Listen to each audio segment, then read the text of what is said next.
Hello, 10th class. How are you? I hope you all are fit and fine and taking good care of your health. And I also hope you have given your UT test very well. So, today we are going to start our next syllabus of July month. So, let's read our third lesson. The name of your lesson is Two Stories About Flying. This lesson is mainly in two parts. First part is his first flight, written by Liam O'Flaherty, and the second part is Black Aeroplane, written by Frederick Forrest. So let's start our reading. Before you read, since the earliest time humans have dreamt of conquering the sky. Here are two stories about flying. कहता है कि पुराने time में क्या था, human की dream थी जीतने की किसको, स्काई की. कहता अभी हम टू स्टोरी पढ़ेंगे. जो पिक में आप देख रहे हो, this is the bird. The name of this bird is seagull. First है a young seagull is a कितना. अभी आपने पहले तो सेकेंड पार्ट है अ पायलट है is lost in storm cloud. वो क्लाउड्स तूफान वाले क्लाउड्स में घिर जाता है. डज ही अराइव सेफ, क्या वो सेफ वापस आता है. ये दो पार्ट है जो हम पढ़ेंगे. So let's start our first part, that is his first flight. The young seagull was alone on his ledge. Ledge क्या होता है देखो, a narrow horizontal shelf protecting from a wall or here a cliff. एक छोटी उभरी हुई जगह होती है. जैसे ये देख रहे हो सीगुल बैठा हुआ है. आगे ये लेज है, थोड़ी सी आगे उभरी सी जगह जो आपको दिखाई दे रही है.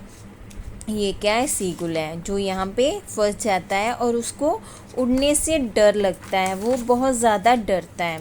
सो कैसे वो अपने इस फियर को ओवरकम करता है, let's read. His two brothers and his sister had already flown away the day before. कहता है उसके दो भाई हैं, एक बहन है जो कि एक दिन पहले ही वहाँ से उड़ चुके हैं. He had been afraid to fly with them. उसको उनके साथ उड़ने में डर लगता है, मतलब कि वो थोड़ा सा कावर्ड है, डरपोक है, उसको उड़ने से भी डर लगता है. Somehow when he had taken a little run forward to the brink of the ledge and attempted to flap his wings, he became afraid. कहता है जैसे ही वो कोशिश करता है, आगे आता है लेज पे, brick of the Lay's, and attempt करता है फ्लैप करने की, फड़फड़ाता है अपने विंग्स. जैसे ही फड़फड़ाने लगता है, थोड़ा सा आगे आता है उड़ने के लिए, फिर क्या हो जाता है, डर जाता है. He became afraid. The great expanse of sea stretched down beneath and it was such a long way down, miles down. Great expanse means समुद्र का विशाल तल, उसके नीचे stretched down beneath, and it was such a long way down, और ये बहुत ही लंबा है, मीलों लंबा है, miles down. He felt certain that his wings would never support him. वो डरता है, उसको लगता है कि उसके विंग उसको संभाल नहीं पाएंगे.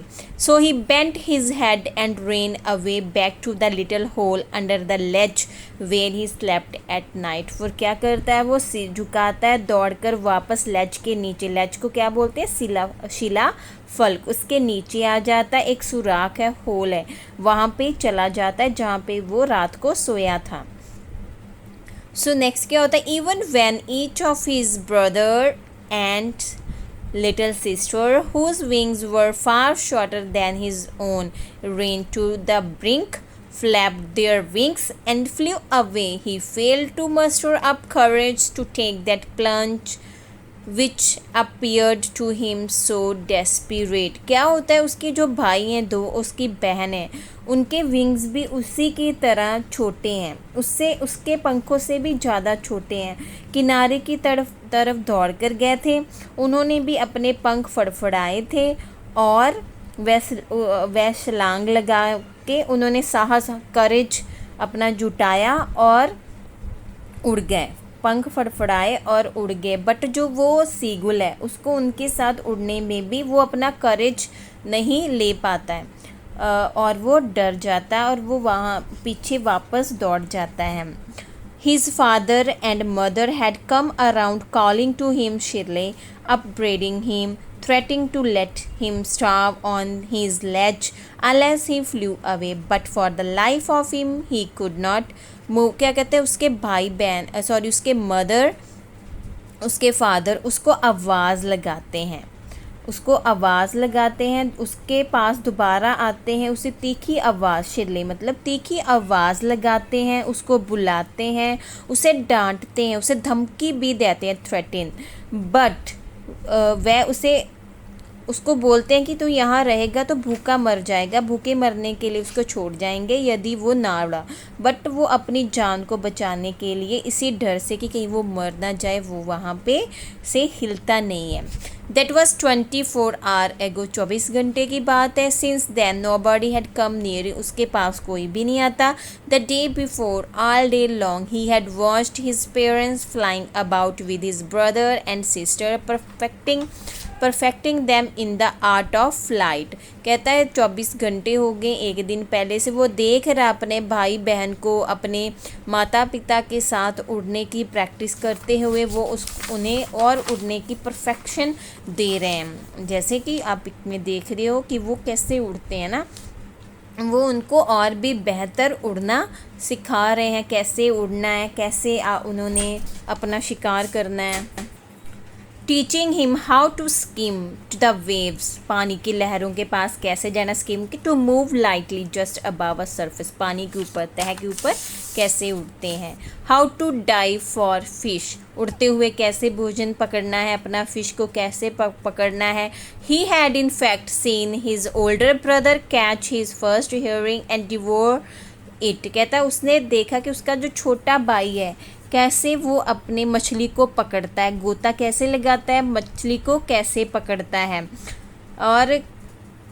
और वो चोटी के ऊपर चट्टान के ऊपर बैठा कैसा उसको निगल जाता है। Hearing and devour. So next, standing on a rock while his parents circled around raising a proud cackle, and all the morning the whole family had walked about on the big plateau। big plateau देखो ये plateau है द्वीप जो पानी से घिरा होता है, वो सारे वहाँ पे कैसे सर्कल में घूमते हैं, आवाज़ किकल अपनी आवाज़ निकालते हैं, इर्द गिर्द चक्कर लगाते हैं। सो सारे पूरा दिन के दौरान जो उसका पूरी फैमिली है पूरे द्वीप पे पठार के ऊपर इधर उधर घूमता रहता है, जो सामने वाली चट्टान की निचाई के मध्य में था। सो द्वीप जो चट्टान जहाँ पे वो खड़ा है लेज के नीचे है, और उसे ताने मारते हैं कि उसको कोशिश करते हैं समझाने की, अगर वो टॉन्ट करते हैं उनको। Midway down the opposite cliff taunting him with his cowardice मतलब डरपोक पुना कि वो कमज़ोर है कितना, उसको टॉन्ट भी लगाते हैं, उसको कोशिश करते हैं ऐसे बताने की कहीं ना कहीं वो उड़ जाए। The sun was now ascending the sky blazing on his ledge that faced on the south. He felt the heat because he had not eaten since the previous night fall। अब क्या हो रहा है, आकाश सूरज जो है वो ऊपर आ रहा है और चमक रहा है, लच के ऊपर पूरी उसकी लाइट पड़ रही है, रोशनी पड़ रही है, क्योंकि जो लेज है वो दक्षिण दिशा में है और पूरी गर्मी आ रही है उसकी तरफ, उसको गर्मी महसूस हो रही है क्योंकि उसने कल रात से कुछ भी नहीं खाया होता है। He stepped slowly out to the brink of the ledge, फिर थोड़ा सा आगे आने की कोशिश करता है, and standing on one leg, एक लेग पे खड़ा होता है, with the other leg hidden under his wing. ऐसी पोजीशन जैसे आप देख रहे हो ना, एक लेग पे दूसरी को हाइड करके वो खड़ा हो जाता है, कोशिश करता है उड़ने की। ही क्लोज्ड वन आई, आंखें भी बंद कर लेता एक, then the other and the pretender to be falling asleep, ऐसे प्रिटेंड करता है कि जैसे वह सो रहा है। Still they look no notice of him, पर फिर भी उसकी जो फैमिली उसकी तरफ कोई भी ध्यान नहीं देती। He saw his two brothers and his sister lying on the plateau dozing with their heads sunk into their neck. कहते हैं वो अपने दोनों भाई और सिस्टर को देखता है, वो डोज कर रहे हैं, गर्मी में स्लीप कर रहे हैं, उबासियाँ ले रहे हैं, अपनी सर को छुपाए हुए लेटे हुए हैं, अपनी नेक को संक करके। सो ऐसे पोजीशन में वो बैठे हुए हैं। सो ये आपका फर्स्ट पार्ट है, हम यहाँ पर रीडिंग करेंगे। ओके बेटा, बाय, टेक केयर।